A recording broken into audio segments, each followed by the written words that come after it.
자, 오늘 우리가 할 내용은 이제 삼성고 시험 중간고사 교과서 파트를 이제 교과서로 전체 개념을 한번 암기를 한번 해볼 거예요.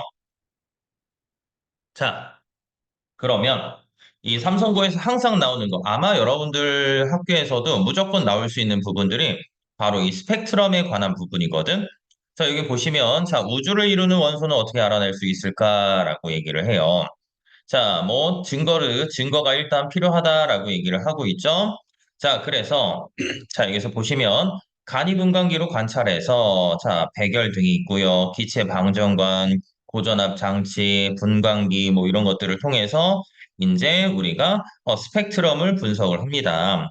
자, 그러면, 이 스펙트럼을 분석을 할 때, 자, 포인트를 기억을 하셔야죠. 자, 스펙트럼 분석을 통해서, 자, 보시면 고온의 광원에서 나온 같은 빛을 프리즘과 같이 뭐 분광기에다가 통과시키면 여러 가지 연속적인 색깔의 띠가 나오는데 이걸 연속 스펙트럼이다라고 얘기를 해요. 근데 여기서 지금 보면은 특정 파장의 빛, 광원이잖아요. 그러니까 이 연속 스펙트럼이 이렇게 쭉 나오는데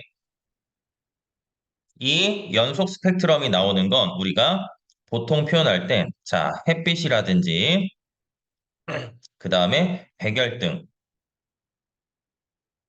백열전구 같은 경우에서는 지금 보통 뭐가 나온다? 연속 스펙트럼이 나타난다. 자, 그리고 이 고온의 기체 방정관, 그러니까 여기 보면은 기체 방정관을 분광기로 관찰할 때 몇 개의 선이 특정한 파장으로 나타나는데 이거를 우리는 선 스펙트럼. 그러면 이 선 스펙트럼이라고 얘기하면서 우리가 일반적으로 얘네들은 무슨 스펙트럼이라고 얘기하기도 하냐면 이 방출 스펙트럼이다라고 표현을 하기도 해요. 그러니까 연속 스펙트럼과 그다음에 선 스펙트럼으로 구성이 되는데 자, 이렇게 특정한 파장의 빛이 나타나게 된다. 자, 보통 이런 이 스펙트럼 분석을 우리가 왜 중요하게 얘기를 하냐면, 자, 이 빅뱅 우주에서,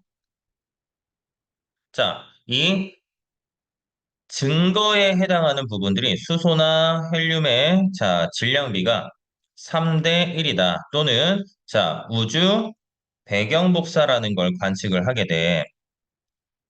우주 배경 복사가 관측이 되는데 이 수소나 헬륨의 질량비가 3대 1인 걸 확인할 수 있는 방법이 바로 이 스펙트럼 분석을 통해서 알 수가 있다. 그래서 뭐 수소, 선의 위치, 개수, 요런 것들, 선의 폭, 뭐 요런 것들을 통해서 우리가 얘네들이 이 수소나 헬륨의 질량비를 나타내는구나.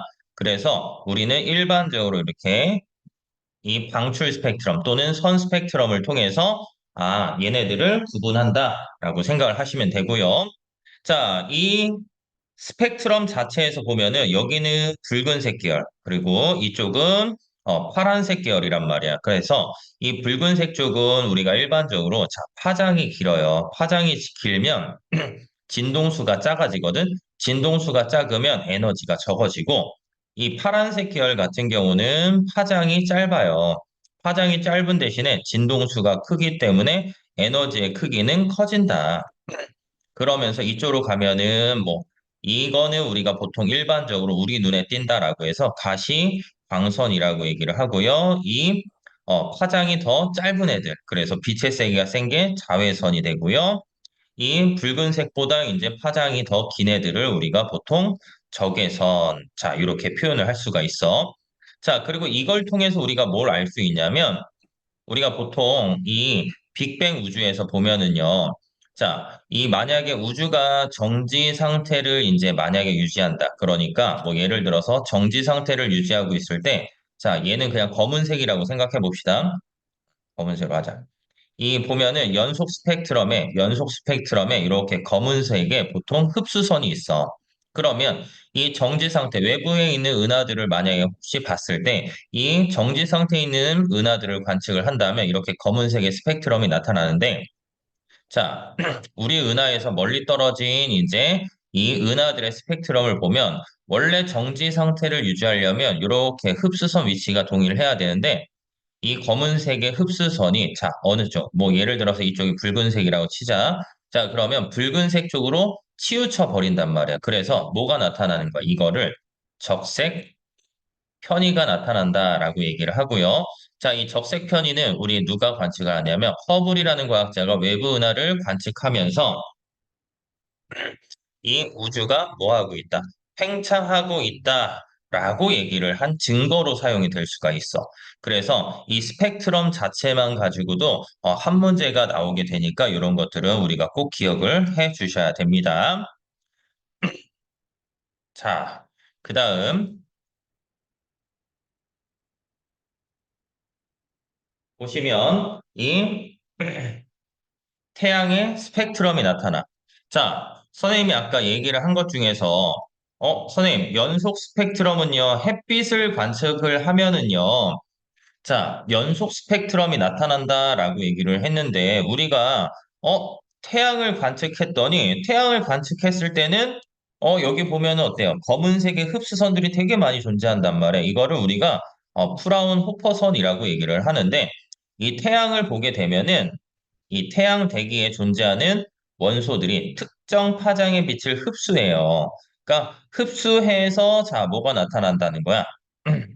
이 연속 스펙트럼의 검은색의 흡수선이 나타나서 이거를 뭐라고 얘기한다? 흡수, 우리가 일반적으로 흡수 스펙트럼이라고 얘기를 했지.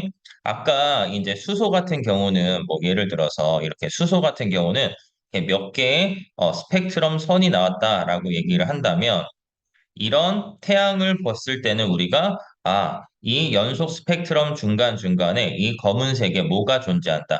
흡수선이 존재한다라고 표현을 해요. 그래서 흡수 스펙트럼을 표현할 수 있는데 이 흡수 스펙트럼을 통해서 이 태양의 대기에는 자, 뭐 여러 가지 원소들이 들어가 있다라고 얘기를 할 수가 있어. 그래서 여기 보면은 과학자들은 원소마다 고유한 스펙트럼이 나타나는 원리를 이용해서 태양 스펙트럼을 분석했고요. 자, 태양이 대부분이 자, 수소나 헬륨으로 이루어져 있음을 알 수 있다. 이런 것처럼 전체 스펙트럼을 분석했을 때 자, 수소나 헬륨의 질량비가 몇 대 몇이다? 3대 1이다. 근데 이런 것들 나오면 항상 뭐 낚시하면 수소나 헬륨의 자, 질량비가 우리는 보통 3대 1이라고 하는데 진짜 기본 질 떨어지는 낚시는 헬륨 대 수소의 질량비는 1대 3이다. 그러면 우리가 문제 제대로 안 풀면 항상 이런 것들 틀리게 되겠지. 자, 그리고 이런 이 수소나 헬륨의 질량비가 3대 1이 나오기 전에 자, 요거 추가적으로 기억을 해야 되겠지. 자, 빅뱅 우주에서 우리가 기본적으로 제일 먼저 만들어지는 게 자, 쿼크랑 그다음 전자 등의 기본 입자가 만들어졌고요. 자, 두 번째 얘네들이 이제 쿼크들이 결합해서 양성자나 중성자를 형성을 했고요. 자, 세 번째는 자, 빅뱅이 일어나고 3분이 지나갔을 때 자, 뭐가 만들어진다? 헬륨, 원자, 핵이 만들어집니다. 이 헬륨 원자 핵이 만들 때 보통 초창기에 이제 양성자랑 중성자의 개수비가 1대 1이었어. 근데 이 양성자에서 중성자로 변환이나 중성자에서 양성자로 변화는 이제 서로 같이 막 일어난단 말이야. 이제 온도가 높은 상태에서. 근데 이 빅뱅이 일어나고 우주가 점점점 이제 팽창하면서 온도가 점점점 낮아지겠지. 온도가 낮아짐에 따라서 양성자에서 중성자로 변화는 잘 안 일어나는데 이 중성자에서 양성자로 변화는 계속 일어나. 그러면서 양성자 대 중성자의 비가 2대1, 3대1 그러면서 쭉쭉쭉 자, 몇 대 1, 몇 가지? 7대 1까지 가는 거야. 그러면 이 양성자랑 중성자의 질량 개수비가 7대 1이 됐어. 그러면서 3분이 되면 이제 양성자랑 이제 양성자 두 개, 중성자 두 개가 결합한 자, 뭐가 만들어져요? 헬륨 원자핵이 만들어진다. 그러면서 이 수소 원자핵의 숫자랑 헬륨 원자핵의 숫자의 비를 계산을 하면 12대 1이 되는 거고 질량비를 따졌을 때가 몇 대 몇이 된다? 3대 1이 된다. 그래서 요거까지 우리가 같이 기억을 해 주셔야 됩니다. 그래서 요거, 요렇게 되는구나 정도 기억을 해 주셔야 됩니다. 자, 그 다음 여러분들 뭐 학교에서 나타나는 걸 보면은 이 수소나 헬륨의 질량비까지 이제 얘기를 하고 그 다음에 나오는 게 바로 이제 우주 배경 복사가 바로 이어서 나온단 말이야. 자, 근데 방금 선생님이 얘기한 것처럼 자, 기본 입자가 만들어졌구나. 자, 두 번째는 양성자랑 중성자가 만들어졌구나. 세 번째는 빅뱅 일어나고 3분이 됐을 때 자, 수소 원자 핵이라고 얘기하면 안 돼요. 헬륨 원자 핵이 만들어지는구나. 자, 마지막 네 번째는, 자, 빅뱅 일어나고 38만 년이 됐을 때, 자, 수소나 헬륨, 자, 원자가 만들어지는 거야. 원자가 생성이 되면서, 자, 38만 년이 딱 되는 순간, 자, 38만 년이 된다. 그러면 원자가 만들어지기 때문에 빛이 통과를 할 수 있게 되고요. 이 38만 년 전에는 이 양성자라든지 중성자라든지 전자 이런 애들하고 이 빛이 충돌하기 때문에 빛이 통과를 할 수가 없어요. 그래서 우리가 일반적으로 불투명한 우주 상태, 자, 38만 년에서 이제 원자가 생성이 되면, 자, 무슨 상태? 투명한 우주 상태가 된다라고 얘기를 하고요. 이 38만 년이 됐을 때, 그러니까 우주가 팽창해서 이제 38만 년이 됐을 때, 그때 우주의 온도가 약 3000 켈빈 정도가 되겠지. 이때 퍼져나간 빛이, 자, 현재 지구에서 3켈빈 또는 2.7 켈빈으로 관측이 된단 말이야. 그래서 이걸 관측한 사람이 바로 펜지어스랑 윌슨이라는 사람이었고요. 이 사람들이 관측을 해서 빅뱅 우주론에서 예측한 값과 자, 실제 관측 결과가 뭐하다, 일치한다 이렇게 생각을 할 수가 있겠죠. 그래서 이걸 통해서 우리는 빅뱅 우주론이 맞구나라고 얘기를 할 수가 있는 겁니다. 자, 여기도 그래서 마찬가지로 맞아보시면 자, 현재 우리가 살고 있는 자, 우주의 역사 뭐 보면은 뭐 영화 필름을 거꾸로 되돌린다 그러면 뭐 첫 장면에서 어떤 일이 일어나는지 우리가 알 수 있는 것처럼 자, 그래서 우주의 나이는 약 138억 년 전이다 이런 식으로 표현을 하죠. 자, 그래서 여기서 보면은 빅뱅이 일어나고부터 현재까지 이제 시간을 얘기를 하는 거야. 그러면 이 극초반일 때는 자, 온도가 아주 높기 때문에 아무런 물질도 존재를 할 수가 없었고요. 이제 우주가 팽창함에 따라서 쿼크나 전자 등 자, 기본 입자들이 만들어지고요. 자, 여기 보면은 이 쿼크가 여기서 쿼크 전자 등의 기본 입자가 만들어져요. 우리가 그러면 쿼크는 업 쿼크, 다운 쿼크가 있다라고 기억하시면 되고요. 자, 우주가 점점 커지니까 온도는 점점점 내려가는 거야. 온도가 내려가면서 자, 양성자나 중성자를 형성을 했고요. 양성자는 그 자체가 뭐가 되는 거야? 수소, 원자, 핵이 되겠지. 그러면서 우리 뭐 양성자 같은 경우는 업 쿼크 두 개, 다운 쿼크 하나, 중성자 같은 경우는 다운 커크가 두 개, 업 커크 하나, 이런 식으로 만들어진다라고 생각을 하시면 되겠죠. 자, 그 다음에 이제 빅뱅이 일어나고 3분. 그래서 3분 때 제일 중요한 포인트는 뭐가 만들어진다? 헬륨 원자 핵이 만들어진다. 그래서 여기서 헬륨 원자 핵이 만들어지고 이제 빅뱅이 일어나고 이제 38만 년이 되면은 수소나 헬륨 자 뭐가 만들어졌어? 원자가 만들어지면서 이때부터 빛이 퍼져나가는데 이 퍼져나갈 때 빛의 온도가 약 3000 켈빈이었고 우주로 지구로 들어왔을 때 몇 켈빈? 3켈빈에 해당하는 복사파가 관측이 될 것이다.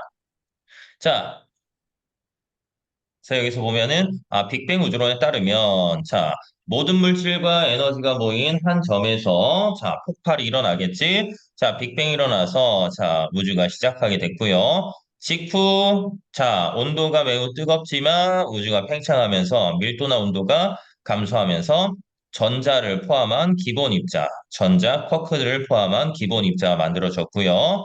자, 수소는 헬륨 원자핵이 만들어지고요. 이때가 우리가 빅뱅이 일어나고 약 3분이라고 하죠. 자, 온도가 높기 때문에 원자핵과 전자가 분리돼요. 자, 온도가 더 낮아지면 약 38만 년이 되고요. 3000 켈빈 정도일 때는 이제 원자 핵이랑 전자가 결합할 수 있어요. 그래서 헬륨 원자가 만들어졌다. 이걸 우리는 빅뱅 우주론에서 예측을 했고요. 실제로 관측이 됐기 때문에 빅뱅 우주론의 증거라고 얘기를 할 수 있고 앞에서 얘기한 스펙트럼 분석을 통해서 수소나 헬륨의 질량비가 몇 대 몇, 3대 1이다라는 걸 우리가 확인할 수가 있었죠. 자, 여기 보면은 뭐 빅뱅 순간을 뭐 재현하자 뭐 이런 것들이 나와 있긴 한데 뭐 얘네들은 그냥 그런 게 있나 보다 정도만 한번 간단하게 기억을 하시면 될 것 같아요.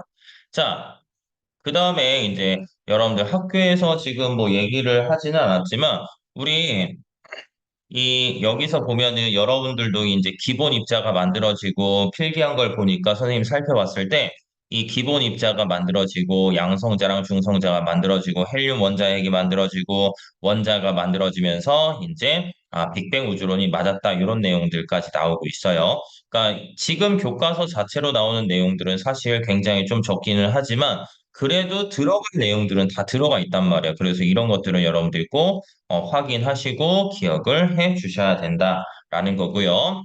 자, 우리 우주를 구성하는 원소들을 보면은요. 우주는 수소랑 녹으로 이루어져 있어 헬륨으로 이루어져 있죠.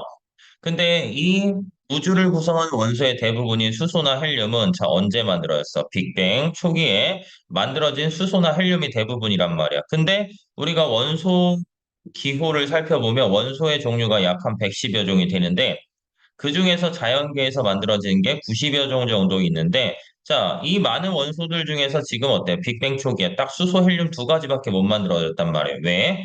자, 우리 여기서 보면은 선생님 아까 앞에서 자, 38만 년이 되면 자, 우주의 온도가 3000 켈빈 정도로 낮아진다라고 얘기를 했어. 그러면서 원자를 만들었지. 근데 이런 수소나 헬륨 원자를 만들고 나서 딱 보니까 온도가 너무 낮아요. 온도가 너무 낮으니까 수소나 헬륨보다 더 무거운 원소를 만들 수 있다, 없다? 무거운 원소를 만들 수가 없다. 그래서 이제 뭘 하게 돼? 별들이 진화를 하게 되면서 진화 과정을 통해서 이 수소나 헬륨보다 더 무거운 원소들을 만들게 되었다라고 표현을 하겠죠.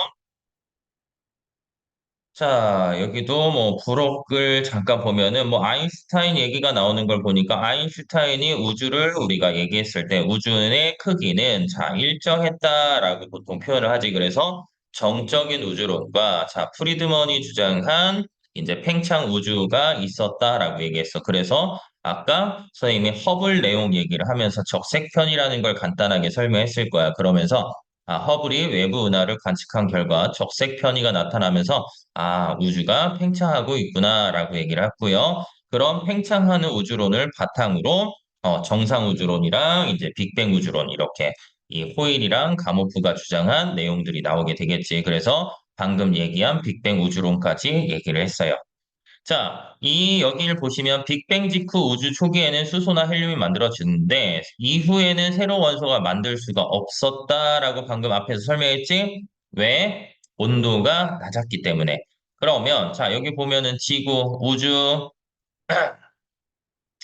우주와 지구 그리고 사람을 구성하는 원소의 질량비를 순서 없이 나타냈다. 자, 수소나 헬륨으로 이루어져 있으니까 얘는 우주고요. 자, 산, 탄, 수, 질. 그러면 산소, 탄소 들어가면 생명체고요.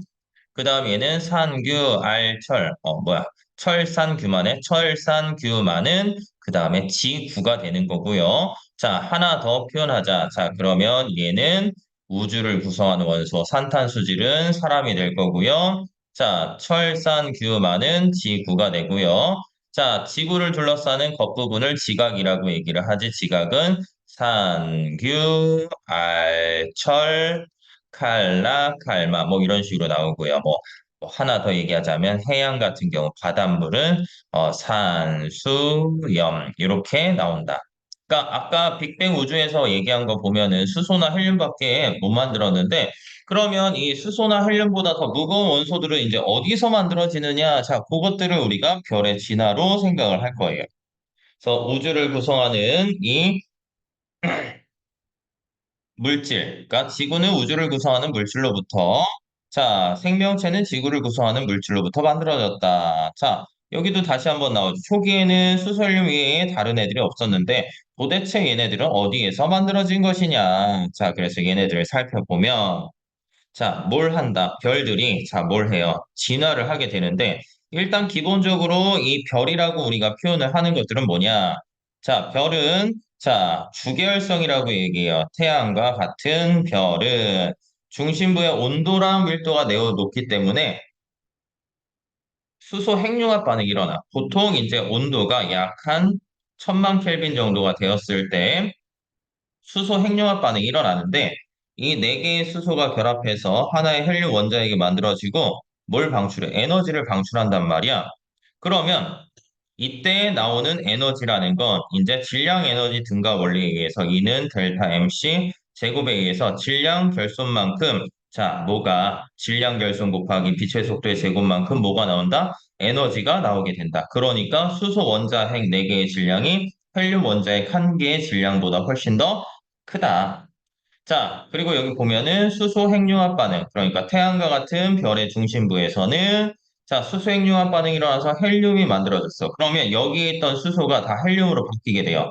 그러면 이 헬륨으로 바뀐 다음에 보통 헬륨 핵융합 반응을 하려면 10억 켈빈 정도까지 이제 온도가 높아져야 된단 말이야. 근데 얘네들 수소 핵융합 반응을 했을 때 온도가 더 이상 높아지지 못한단 말이야. 그래서 이 중심부에 있는 이 헬륨들은 수축을 해요. 우리가 일반적으로 방금 얘기한 거 보면은 빅뱅 일어났을 때 딱 생각을 해봐. 빅뱅 일어났어요. 그러면 온도가 점점점 낮아지잖아. 그러면 거꾸로 얘네들은 수축을 하면서 크기가 더 작아져. 작아지게 되면 내부 온도가 올라가겠지. 그러면서 1억 켈빈 정도까지 이제 온도가 올라가면 이때 헬륨 핵융합 반응을 하게 되는 거야. 그러면 헬륨 핵융합 반응을 하면서 탄소가 만들어지는데, 자, 얘네들 우리가 크게 두 가지로 구분하지. 그래서 보통 질량이 태양 정도인 별에서는, 자, 우리가 이 별의 이제 일생의 대부분을 우리가 보통 뭐라고 얘기해? 주계열성이라고 얘기를 하지. 주계열성이 이 별의 시간으로 따졌을 때 거의 90% 이상을 주계열성으로 보내고 이제 질량에 따라서 다르게 진화를 하게 되는데 보통 질량이 태양 정도인 별들은 자 온도가 상대적으로 낮고요. 수명은 상대적으로 길지만 수명은 길어요. 그래서 온도가 낮은 온도 때문에 이 헬륨 핵융합 반응을 해서 자 뭘 만드냐? 탄소까지 만든단 말이야. 근데 이 질량이 태양보다 매우 커요. 매우 큰 별은 온도가 높고 수명이 상대적으로 짧아. 근데 여기서 보면은 이 탄소까지 만든 다음에 질량이 태양 정도인 별에서는 탄소까지 만든 다음에 탄소보다 더 무거운 원소를 만들 수가 없었어. 왜냐하면 기본적으로 얘네들 온도가 작기 때문에. 근데 이 질량이 태양보다 큰 별에서는 온도가 높기 때문에 온도가 높기 때문에 이제 탄소도 만들고요. 그 다음에 뭐 규소, 뭐 질소, 뭐 이런 것들 만들면서 결과적으로 뭐까지 만들어?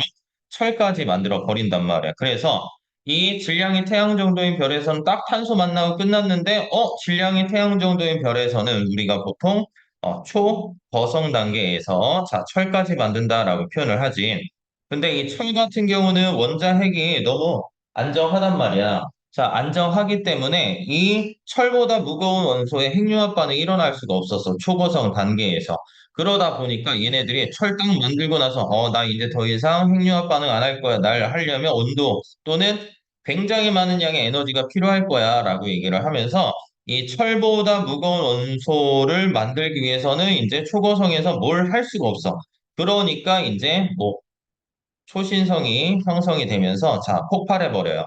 그러니까 아무래도 이제 얘네들이 이제 수축하면서 뭉쳤다가 한꺼번에 빵 하고 터져 버리니까 그때 나오는 엄청난 양의 에너지에 의해서 뭐 금이라든지 납이라든지 그다음 우라늄 같은 경우 원자번호 92번이지. 그러니까 자연계에서 만들 수 있는 제일 무거운 원소들을 만들고 뭐 나머지들은 이제 뭐 중성자별이나 아니면 블랙홀이 된다거나 이 질량이 태양 정도인 별 같은 경우는 이제 행성상 성운이나 백색 외성 이런 식으로 진화를 하게 되겠죠. 자, 어쨌거나 이쪽에서도 포인트로 잡아야 되는 건 뭐냐? 얘네들이 진화를 해서 철보다 무거운 원소가 만들어진다라는 개념이에요. 자, 그래서 여기 보면은 이 태양광 비슷한 질량은 탄소까지 만들어졌고요.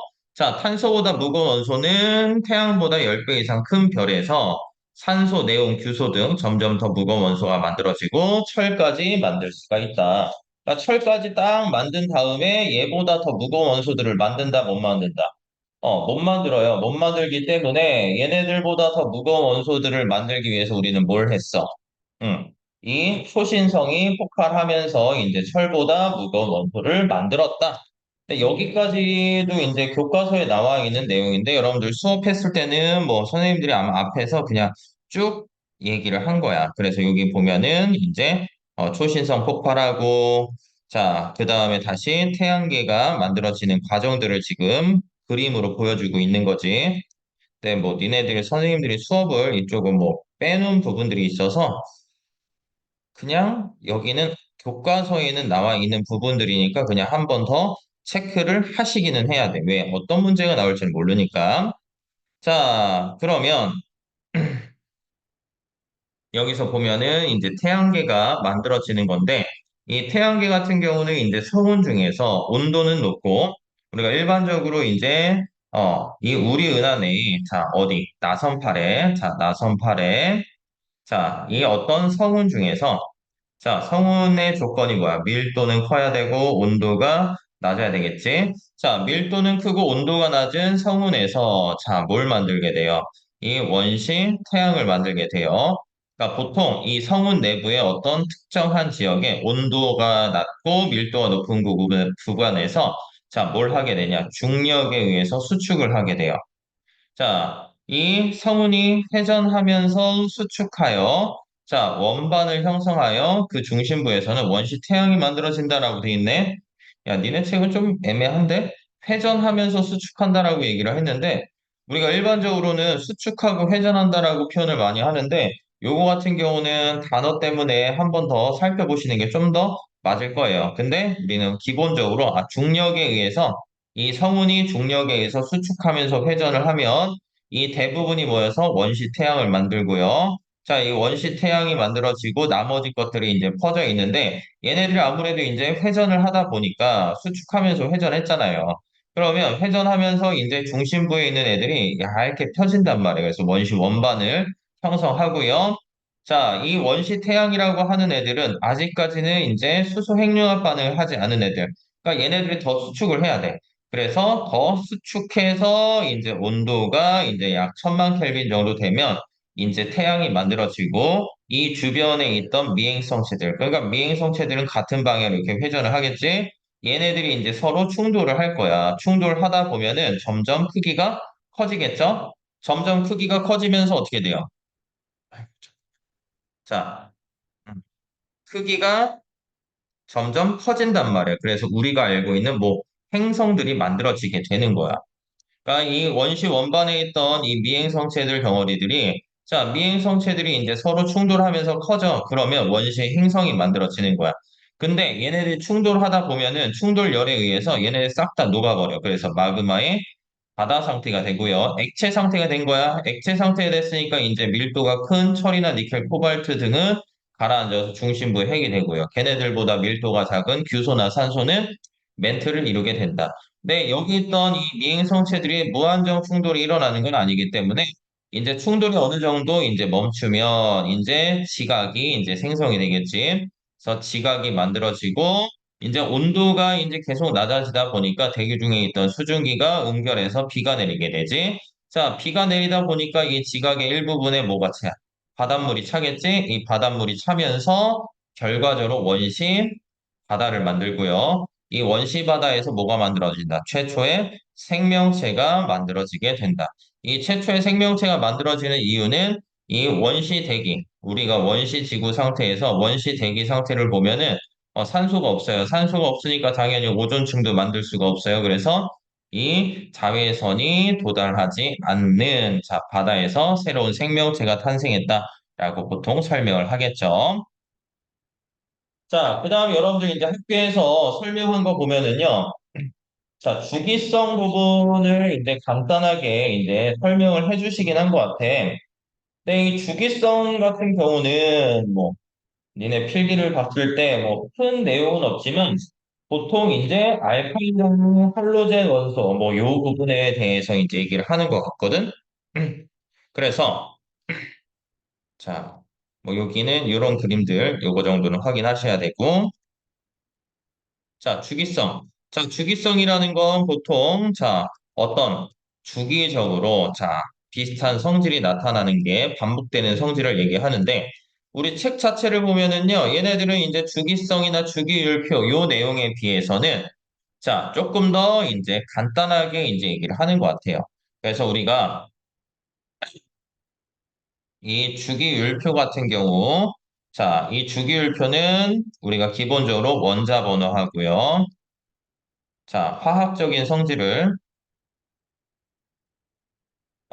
기준으로 자, 이 1번부터 이제 20번까지 보통 우리가 얘기하는 수헬, 리베, 붕탄, 질산, 플레, 헬, 남, 알유, 인황, 염아, 보통 크카 뭐 이런 식으로 주기율표를 만들지. 근데 이 주기율표에서 자 기본적으로 선생님은 요거까지는 일단 기억을 해주라라고 얘기를 하고 싶어.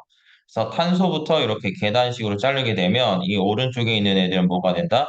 비금속이 될 거고 이 왼쪽하고 가운데 있는 애들은 금속이 된다. 금속은 실온에서 보통 고체 상태고 비금속은 실온에서 액체나 기체 상태다. 자, 그리고 이 주기율표상에서 꼭 기억해야 되는 것 중에 하나가 이 수소야. 수소는 이제 왼쪽에 위치하지만 얘는 뭐다? 비금속이에요. 그래서 이 1족 애들, 2족 애들, 그 다음에 여기는 13족이야. 그래서 2부터 3부터 12족까지는 이제 전이원소 같은 경우 우리가 빼버리고 1, 2, 13, 14, 15, 16, 17, 18 이렇게 나타나지. 그래서 보통 이 주기율표 보면은 자, 여기 가로에 뭐가 돼 있냐? 자, 주기 그 다음에 족 이런 식으로 표현되어 있는데 간단하게 족은 뭐다? 세로다. 그 다음에 주기는 뭘 얘기한다? 가로를 의미한다. 이 정도는 무조건 기억을 하셔야 돼. 자, 그리고 이 족의 이 원자 번호, 이 족, 1족 애들, 2족 애들, 13족, 14 이렇게 보면은 이 족의 1족이면 뭐 원자과 전자라고 우리가 얘기를 하지. 자, 제일 중요한 특징 중에 하나가 원자과 전자라는 개념인데 이 원자과 전자는 원자의 전자 배치에서 가장 바깥 전자 껍질에 채워진 전자를 얘기하는데 실제로는 화학 반응에 참여하는 가장 바깥 전자 껍질에 있는 전자를 우리는 원자과 전자라고 표현을 했죠. 자, 그래서 1족 애들은 원자과 전자가 하나, 2족 애들은 두 개, 13족은 세 개, 14족 네 개, 다섯 개, 여섯 개, 일곱 개. 자, 근데 보통 이 18족 애들은 원자과 전자 수가 보다 얘는 0개다. 그리고 자, 우리 지금 문제집에 나온 거 우리 교과서에 보면은 이 1족 원소에서 자, 1족 원소를 우리는 보통 뭐라고 얘기해요? 알칼리 금속이라고 표현을 하지. 1족 원소는 이제 알칼리 금속인데 이 알칼리 금속 같은 경우는 자, 항상 포인트를 잡아야 되는 거. 알칼리 금속은 자, 누구를 제외시킨다? 수소를 제외시킨 리튬, 나트륨, 칼륨 뭐 얘네들을 루비드 뭐 이런 애들을 얘기를 하는 거야. 그래서 기본적으로 알칼리 금속은 이제 단단하지 않지. 무른 금속이고요. 이 알칼리 금속의 특징, 자, 칼로 잘릴 정도로 무른 금속이고, 다른 금속에 비해서 상대적으로 밀도가 작아요. 자, 두 번째, 얘네들을 자르면 이 알칼리 금속 같은 경우 이제 공기 중에 있으면 반응성이 굉장히 크기 때문에 일반적으로 검은색으로 보이는데, 이 알칼리 금속을 칼로 자르면 이 칼로 잘린 단면 보면은 바로 광택이 있었어. 근데 금방 바로 뭐 이 광택이 사라진단 말이야. 광택이 사라지는 걸 통해서 산소, 공기 중에 산소하고 잘 반응하고요. 자, 물하고도 되게 잘 반응해. 물하고 잘 반응하기 때문에 물하고 반응하기 때문에 그 반응한 물, 수용액은 자, 뭘 된다? 염기성이 된다. 그래서 이 염기성인지를 확인하기 위해서 이 페놀프탈레인 용액에 떨어뜨리게 되면 이게 바로 무슨 색이 된다? 붉은색이 되기도 한다. 붉은색이 된다. 여기까지 같이 기억을 해주셔야 돼. 자, 그리고 이 리튬이나 나트륨, 칼륨, 이 알칼리 금속 같은 경우 원자 번호가 클수록 반응성이 같이 커지게 된다. 여기까지 같이 기억을 하셔야 돼요. 자, 그다음에 여기서 보면은요, 요런 것들 그냥 한 번 정도 읽어봐야 되는데, 자, 짜게 먹지 말아라. 자, 해로운 건가? 아니다. 근데 적절하게. 그래서 신경자극 전달에 관여하는 등 없어서는 안 될 꼭 필요한 물질인데 너무 많이 먹으면 자, 위험하다. 뭐 이런 것들까지 기억을 해 주셔야 되지. 자, 그다음에 이제 이 알칼리 같은 경우는 우리가 일족 원소잖아. 일족 원소. 자, 일족 원소는 모두 알칼리 금속이었지. 그치? 그럼 틀리지. 일족 원소에서 누굴 뺀다? 수소를 제외한다라는 거 꼭 기억을 하셔야 됐어.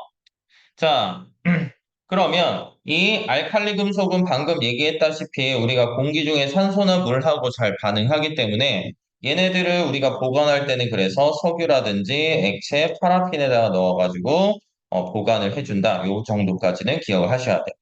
자, 그 다음에 이제 주기율표상에서 자, 몇 쪽 원소? 17쪽 원소, 원자과 전자가 7개인 애를 우리는 뭐라고 얘기하냐? 할로젠 원소라고 얘기를 하죠. 이 할로젠 원소는 뭐 예를 들어서 플로린, F2, Cl2, I2, 뭐 Br2 뭐 이런 식으로 이 상온에서 보통 이원자 분자 F2니까 F가 두 개잖아요. 그치? 그래서 플로린 두 개로 이루어진 이원자 분자 상태로 존재한다. 자, 그러면서 이 할로젠 원소의 특징 보면은요. 자, 수소나 나트륨. 수소랑 굉장히 잘 반응하고요. 나트륨 등의 금속하고 굉장히 잘 반응하는데 일반적으로 얘네들은 반응성이 플로린일수록 반응성이 커진다. 아까 알칼리 같은 경우는 원자 번호가 클수록 반응성이 커졌다면 이 할로젠 원소 같은 경우는 원자 번호가 작을수록 반응성이 크다. 기억을 하셔야 되겠지. 그리고 얘네들은 이원자 분자 상태로 존재하고요. 자, 이 중에서 꼭 특징적인 거 하나, 브로민. 자, 브로민은 실온에서 무슨 상태다? 액체 상태다.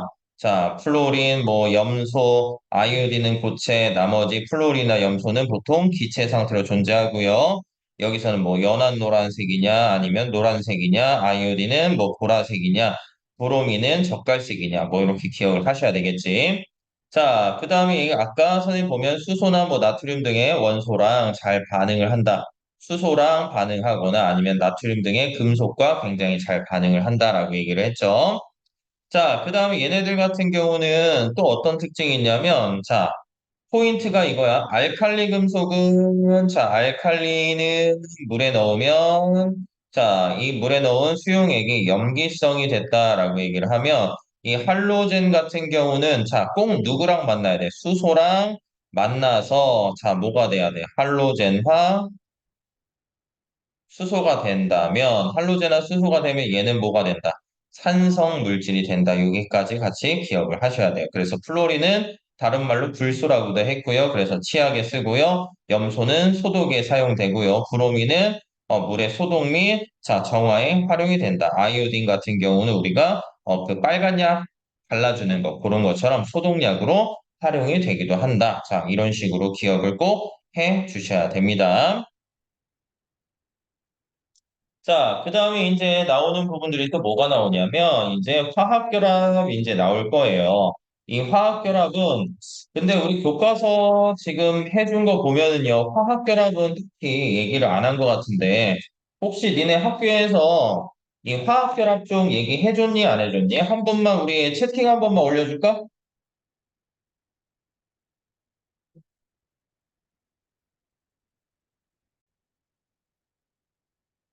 자, 그래서 이제 주기성까지 이제 얘기를 했어요. 알칼리 할로젠의 성질. 자, 그다음 뭐 여기 보면은 우리 책에는 이것도 나오네요. 자, 이 과학자들은 원소 성질에 일정한 규칙성이 있다. 그래서 데베라이너가 새쌍 원소설을 주장했고요. 자, 그다음에 이제 옥텟 규칙 아니다. 옥타브설. 그다음에 이제 맨델레프가 이제 주장한 주기율표 이렇게까지 나왔어요. 자, 그러니까 이 데비라이너, 그 다음에 뉴렌즈의 옥타브설, 그 다음 맨델레프까지는 자, 이 원자의 상대적인 질량이 원자량을 나열했을 때 나타나는 거고, 현재는 이 원자 번호 순으로 이제 배열을 한다라고 기억을 하시면 돼요. 자, 근데 우리가 아까 앞에서 보면은 자, 이 일족 원소는 일족에서 누구를 빼야 돼? 수소를 빼야 되지, 그치? 그럼 얘가 알칼리였어. 자, 그 다음에 이제 17쪽인 자, 원소, 뭐 플로린, 염소 이런 애들을 우리가 할로젠이라고 얘기를 했는데 자, 이 18쪽. 자, 18쪽은 뭐 헬륨, 뭐 네온, 뭐 아르곤 이런 애들을 우리가 보통 뭐라고 표현하냐면 비활성 기체다라고 얘기를 해요. 자, 얘네들은 왜 비활성 기체냐? 자, 다른 애들이랑 반응을 한다, 안 한다? 반응을 거의 하지 않아. 왜 반응을 하지 않냐? 안정되기 때문에. 자, 비활성 기체는 안정되기 때문에 반응을 하지 않아. 그러면 나머지 이 18쪽 원소들을 제한 나머지 애들은 다 불안정하다라는 거잖아. 그래서 얘네들이 누구처럼 되기 위해서 이 비활성 기체처럼 되려고 이제 결합을 하는데 그런 결합을 우리는 보통 두 가지로 표현을 할 수가 있어. 이 이온 결합이나 공유 결합으로 표현을 하는데 자, 이 주기성에서 잠깐 보면은, 우리는 이제 이게 출판사마다 이제 달라서 선생님 보통 이 비금속 따질 때 탄소부터 이렇게 계단식으로 자르잖아요. 근데 여러분들 교과서로 지금 보면은 금속, 비금속 이렇게 나와 있지. 그래서 붕소부터 이제 계단식으로 그냥 자르면, 아, 얘네들이 오른쪽에 있는 애들이 비금속이구나. 이렇게까지만 따져주시면 되고요. 자, 그 다음에 여기 브로민하고 수은 보면은 실온에서 어떤 상태다? 액체 상태다. 이 정도까지 체크해 주시면 될 것 같아요. 자, 그래서 이런 화학 결합을 할 때 보면은 자, 뭐 화학결합 전에 뭐 원자과 전자라는 것도 이제 한 번 더 앞에서 얘기하는데 아까 선생님 뭐라 했지? 이 족의 1의 자리 숫자가 원자과 전자 수고요. 이 수소를 제한 1족 원소를 그래서 알칼리 금속 그래서 같은 족 원소 또는 동족 원소는 자, 성질이 뭐하다? 비슷하다. 왜냐하면 원자과 전자 수가 자, 일정하기 때문에 그렇고요. 자, 얘네들이 이제 결합을 하고 싶어. 근데 누구처럼 결합을 하냐? 이 비활성 기체처럼 이제 결합을 하고 싶은데 얘네 비활성 기체처럼 이제 전자 배치를 하는 걸 자, 어떤 규칙이라고 얘기를 하냐면 옥텟 규칙이라고 얘기를 해요. 그래서 기본적으로 이 옥텟 규칙 같은 경우는 딱 그냥 이것만 기억하시면 돼. 2, 8, 8. 그래서 첫 번째 전자 껍질에 전자 두 개가 들어가면 안정하고 두 번째 8개, 세 번째도 8개의 전자가 들어가면 어떻게 된다? 안정해진다. 그래서 이런 옥텟 규칙처럼 되려고 우리가 기본적으로 이온 결합 물질, 그 다음에 공유 결합 물질 이렇게 두 가지로 얘기를 할 수가 있어. 이온 결합 물질은 선생님 간단하게 이금비로 기억하라 했지? 금속하고 비금속이 있으면 이온 결합 물질이고요. 공유결합 물질은 BB02니까 비금속하고 비금속이 들어가 있으면 비금속끼리 들어가 있으면 공유결합 물질이다. 이렇게 따져주시면 되는 겁니다. 자, 그래서 얘네들을 쭉 살펴보면 자, 이온 결합을 이제 만들려면 기본적으로 뭘 해야 돼? 이온이 형성이 돼야 되겠지. 네, 우리 책에는 지금 이제 공유결합부터 나왔네요. 자, 공유결합은 말 그대로 전자를 공유하는 거예요. 자, 전자를 공유를 하는데 이 전자를 공유할 때 보면은 자, 염소 원자 같은 경우 원자과 전자가 7개, 얘도 7개야. 그러면 얘가 얘한테 하나 줘버리게 되면 어때요? 안정하지 못하지. 얘는 8개가 차면서 옥텟 규칙에 만족하는데 얘는 전자를 하나 잃어서 6개가 돼버린단 말이야. 그럼 안 된단 말이야. 그래서 얘네들이 전자를 같이 공유를 하는 거야. 이 공유한 전자쌍을 뭐라고 얘기한다? 공유 전자쌍이고요. 전자를 공유해서 이 옥텟 규칙에 만족을 한다. 그러면 이 왼쪽에 있는 이 염소 분자를 보면은 여기서 공유한다라는 건 선생님 같은 경우는 보통 이 소유권까지 같이 갖는다라고 얘기를 하는 거야. 그래서 얘네들은 둘, 넷, 여섯, 둘, 넷, 여섯, 8개. 그래서 8개가 되고요. 이 오른쪽에 있는 애들도 보면 둘, 넷, 여섯, 8개. 전자 배치가 8개가 돼버리지. 그치? 그러면서 얘네들은 누구처럼? 얘도 아르곤처럼, 얘도 아르곤처럼 전자 배치를 했다. 자, 그 다음에 원자하고 원자 사이에서 이렇게 공유전자쌍이 한 쌍 있을 때는 단일 결합이 되는 거고요. 자, 원자하고 원자 사이에서 뭐 산소처럼 원자하고 원자 사이에서 공유전자쌍이 두 쌍 있다 그러면 이중결합이 되는 거고 질소처럼 원자랑 원자 사이에서 공유전자쌍이 세 쌍 있으면 삼중결합 이렇게 표현을 할 수가 있습니다. 그래서 이 수소 보면은요. 수소는 원자 번호 1번이니까 전자도 하나야. 얘도 마찬가지로 하나. 그래서 수소 같은 경우도 보면은 얘가 얘한테 줘버릴 수는 없단 말이에요. 그래서 같이 공유를 해버리면 왼쪽에 있는 것도 첫 번째 두 개, 두 번째 전자 껍질에도 이 오른쪽에 있는 애도 첫 번째 전자 껍질에 전자 두 개가 되니까 전자쌍, 공유 전자쌍을 한 쌍 공유해서 자, 안정해지게 되면서 얘네들은 누구처럼 전자 배치를 했다. 헬륨처럼 얘도 마찬가지로 헬륨처럼 전자 배치를 했다. 이렇게 우리가 표현할 수가 있겠죠. 자, 그리고 이제 또 많이 나오는 게 이제 물 분자야. 자, 물 분자 보면은 얘도 마찬가지로 이제 전자를 공유했어. 그래서 여기 보면은 이렇게 한 쌍, 이렇게 한 쌍 공유하면 이 물 입장에서 보면 수소 입장에서 보면 첫 번째 전자 껍질에 두 개, 얘도 첫 번째 전자 껍질에 이렇게 보면 두 개. 그러면 이 산소 입장에서도 보면은 이렇게 살펴보면 둘, 넷, 여섯, 여덟 개. 그래서 얘도 여덟 개로 안정하지. 얘는 헬륨처럼 전자 배치, 얘는 네온처럼 전자 배치를 했다. 자, 그리고 여기서 보면은 공유 전자쌍이 총 두 쌍이야. 그러면 얘네들은 무슨 결합? 이중 결합을 한다. 자, 그러면 된다, 안 된다? 안 된다. 이 결합의 숫자는 원자하고 원자 사이에서 한 쌍했고, 여기서도 원자하고 원자 사이에서 한 쌍했으니까 얘는 단일 결합 몇 개? 두 개로 이루어진 상태고요. 자, 이런 공유결합 물질들 같은 경우 우리가 자, 보통 어떤 상태로 존재한다? 분자 상태로 존재하지. 그러니까 액체나 수용액 상태 또는 고체 상태일 때 전기가 흐른다, 안 흐른다? 전기가 안 흐른다. 왜? 이 전기를, 전자를 이제 전하를 운반해 줄 수 있는 매질 자체가, 매개체 자체가 얘는 없어져 버린단 말이야. 근데 우리가 이온 결합 물질들 같은 경우 보면은요. 자, 이 이온 결합 물질 같은 경우는 이온이 되는 거야. 그래서 기본적으로 이 이온이 된다라고 표현을 하는 건 뭐냐? 양이온이나 음이온이 되는 건데, 자, 기본적으로 나트륨을 보면은요, 이 나트륨 보면은, 자, 첫 번째 두 개 안정해, 두 번째 여덟 개, 세 번째, 여덟 개가 돼야 되는 하나밖에 없어요. 그래서 얘가 전자를 그냥 버려버려요. 그래서 나트륨이, 자, 전자를 잃거나 얻은 수 쓰고, 잃으면 플러스가 되는 거지. 왜냐하면 원래 중성이었는데 마이너스가 하나 빠져나왔으니까 플러스. 근데 숫자 1은 생략하니까 뭐가 되는 거야? Na 플러스. 그래서 나트륨, 이 양이온 같은 경우는 그래서 양이온은 전자를 자 잃고 자 플러스 전하를 띠게 되니까 양이온이고 양이온은 어떻게 쓰냐 원소 이름 뒤에다가 그냥 뭐 이온만 붙여주면 얘가 나트륨 이온이 된다. 그러면 이 나트륨 이온이 됐을 때는 전자를 하나 잃었으니까 첫 번째 두 개, 두 번째 여덟 개 그럼 누구처럼 네온처럼 전자 배치를 해서 안정하단 말이야.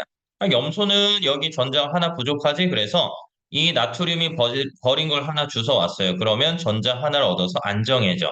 안정해지면서 염소가 전자를 하나 얻었어. 그래서 하나를 얻었지만 어차피 1은 생략하니까 마이너스. 그래서 염소화이온. 보통 이제 음이온은 화이온을 붙이는데 이 소자로 끝나면 소자를 제거해서 염화이온 이렇게 만드는 겁니다. 자, 그러면 이 나트륨하고 이 염화이온은 서로 자 어떤 힘, 정전기적인 자 인력이 작용하기 때문에 서로 끌어당기는 결합력이 세진단 말이야. 그래서 일반적으로 이런 이온 결합 물질들 같은 경우는 이 고체 상태로 실온에서 녹는 점이나 끓는 점이 높아서 고체 상태로 존재를 하죠. 자, 그리고 이 얘네들에서 또 많이 나올 수 있는 포인트 중에 하나가 아까 선생님 공유결합 물질은 분자로 존재한다라고 얘기했는데 얘네들은 이 풀마 이런 마풀 이런 애들이 자 3차원적인 입체 구조를 갖기 때문에 이온 결합 물질은 분자 상태로 존재를 하지 않고요. 보통 이 3차원적인 무슨 구조, 입체 구조라는 말을 요즘 제일 많이 쓰고 다른 말로는 무슨 결정, 이온 결정 상태로 존재한다라고 표현을 하죠. 분자라는 단어를 쓰면 안 된다라는 거야. 이온 결합 물질은. 자, 그래서 얘네들 같은 경우는 뭐 힘을 주면은 이제 이온층이 밀리면서 마마 그러면서 반발력 때문에 얘네 쉽게 쪼개지거나 부서지는 그런 모습들을 나타낼 수 있고요. 액체나 보통 수용액 상태일 때는 자, 양이온이나 음이온으로 나눠졌기 때문에 뭐가 흐른다? 전기가 흐르게 된다. 이렇게 판단을 하시면 될 것 같습니다. 됐나요? 자, 그래서 여기 보면 얘네들이 서로 정전기적 인력에 의해서 결합을 형성한다. 자, 그 다음에 여기서 하나 더 포인트를 잡자면 원래 나트륨 같은 경우는 이제 3주기 원소니까 전자 껍질이 3개였단 말이야. 근데 이 양이온들 같은 경우는 대다수가 전자 껍질이 하나씩 사라지고요. 이런 음이온 같은 경우는 전자 껍질에는 변화가 없다. 여기까지 생각해 주시면 거의 틀리지 않을 겁니다. 자, 그 다음 나머지 얘네들이 뭐 금속 결합이, 이온 결합이냐, 공유 결합인지 따질 때는, 자, 선생님 같은 경우 아까 뭐라고 표현했지? 이금비, 비비공, 요 딱으로 표현했지. 그래서 금속이냐, 비금속, 비금속이랑 비금속이냐, 요걸 쓰고요. 그러니까 우리가 주기율표 썼을 때,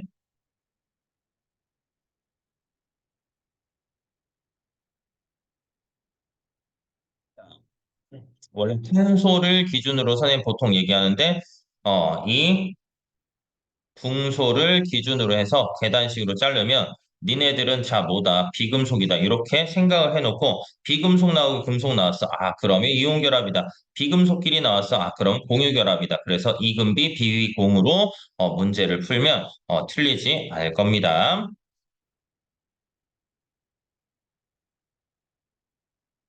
자, 여기서 얘기한 거, 이온결합 물질, 공유결합 물질, 자, 전기전도성을 따지지. 그래서 공유결합 물질은, 자, 이 전기전도성이 나타나지 않는다. 뭐, 이렇게 판단을 하셔야 됩니다. 자, 그 다음에 고체 상태일 때는 이온결합 물질이나 공유결합 물질 둘 다, 뭐다. 이 전기전도성이 없다. 근데 액체나 수용액 상태일 때는, 자, 어떻게 된다? 액체나 수용액 상태일 때는 잠깐만 액체는 네 왜? 토크필로. 자 액체나 미안 액체나 수용액 상태일 때는 이온 결합 물질들 같은 경우는 이제 전기 전도성이 있고요. 이온 상태로 존재하니까 공유 결합 상태는 분자 상태로 계속 존재하기 때문에 전기가 흐르지 않는다. 자, 그 다음에 요거는 이제 가끔 니네 이제 서술형 문제나 이런 것들, 이런 재설제 이런 것들에서 가끔씩 나올 수가 있거든. 그래서 여기는 그래도 한 번 정도는 읽어봐야 돼.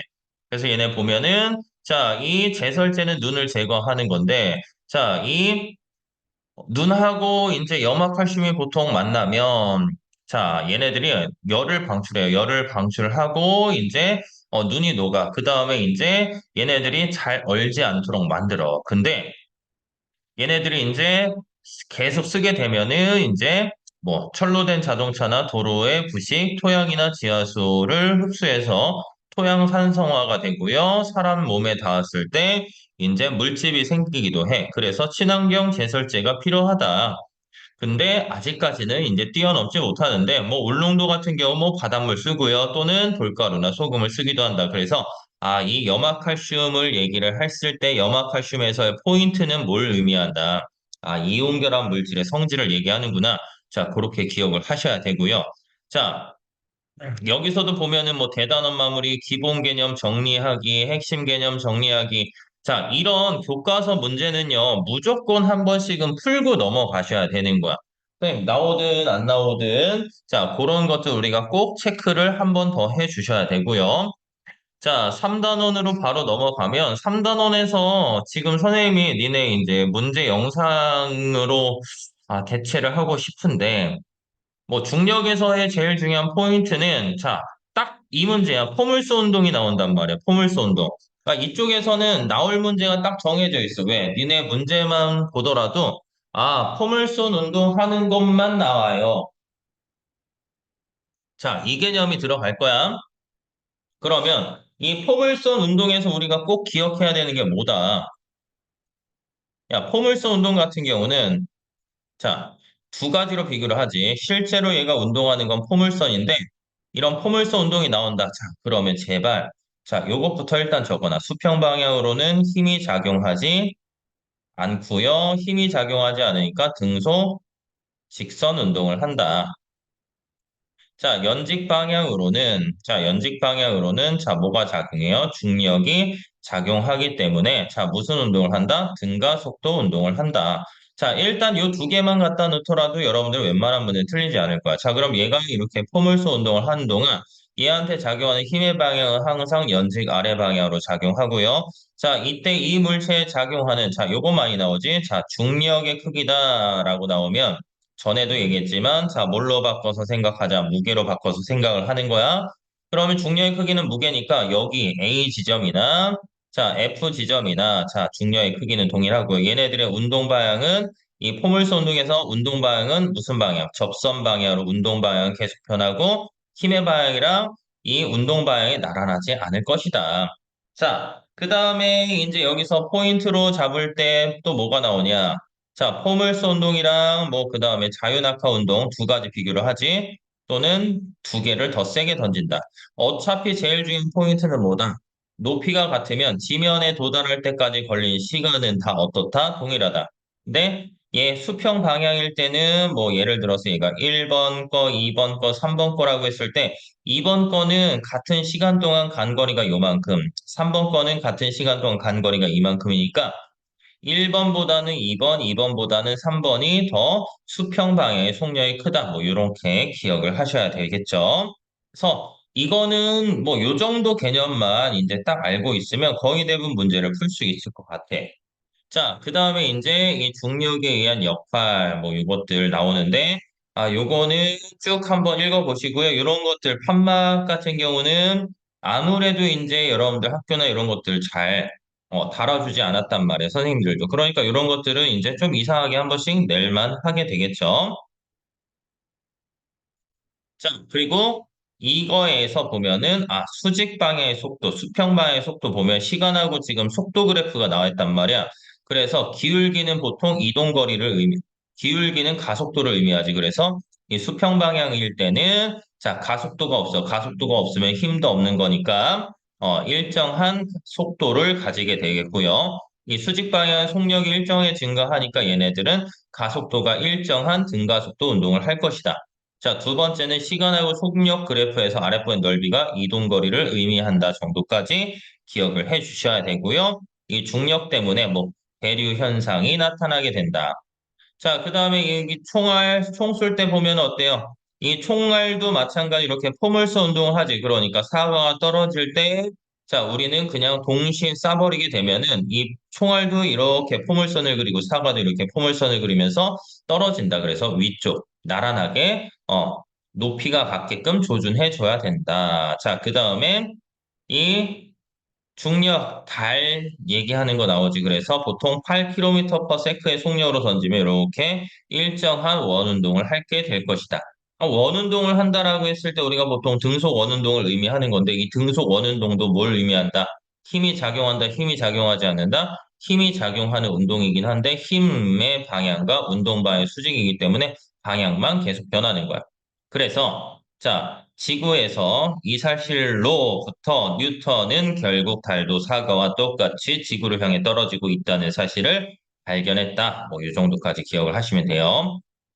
운동량하고 충격량은 기본적으로 여러분들한테 나오는 문제가 보통 뭘 얘기를 하냐면 문제 풀 때 보니까 이 충격량이라는 건 관성부터 나오지 참.